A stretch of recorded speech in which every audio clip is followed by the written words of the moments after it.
Child marriage impacts both boys and girls, but it disproportionately impacts young girls.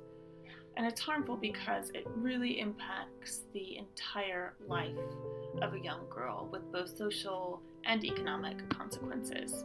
Girls who marry early have very little or no access to formal education, which impacts their opportunities later in life. Child brides also face a higher risk of experiencing dangerous and life-threatening complications during pregnancy, often due to their age, contracting STIs, and also experiencing violence at the hands of their intimate partners. When girls are forced to marry early, opportunities for them to learn and reach their full potential is essentially taken away from them. And communities and societies as a whole can lose out on those contributions that women and girls would make later outside of the private sphere.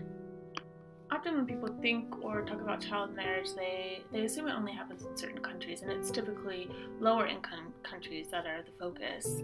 However, child marriage is a worldwide issue, and it happens and is an issue in the United States, as well as other higher income countries such as Australia or other countries throughout Europe. The organizations working on child marriage here in the US hear about cases every day, and the situation is really similar when we talk about it in other countries. We're talking about violence, economic deprivation, and being ostracized by their families.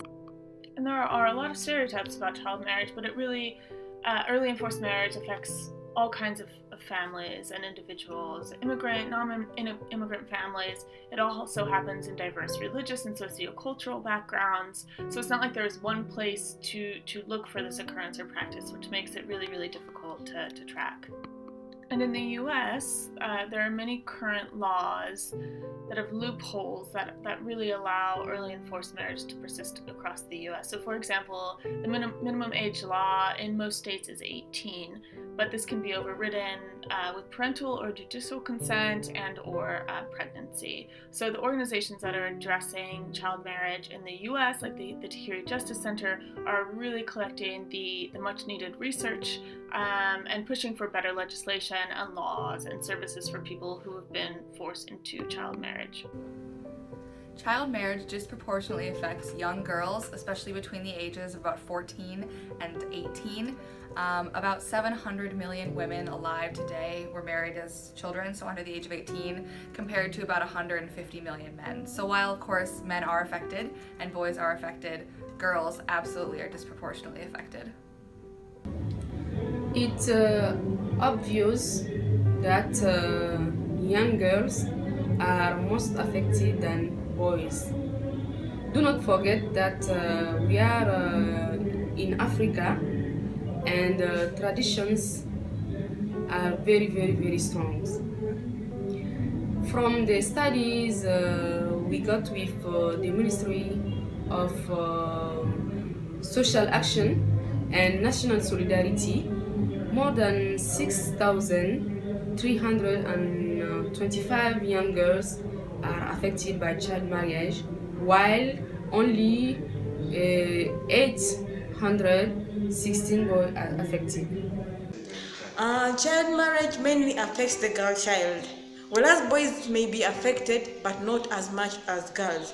You find that in Uganda, 46% of the girl children are married off by 18 years, and 12% are married off at 12 years. 12% are married off at 15 years. What does this mean? A child is forced into another institution altogether. Whereas she's supposed to be at school, playing with other colleagues and doing all sorts of childish games, she's being taken into marriage. And the worst of all is that the husbands or the would-be husbands are big men. Children are being taken on to be second and third and fourth wives in some instances when it comes to religious beliefs. So child marriage mainly affects the girl child.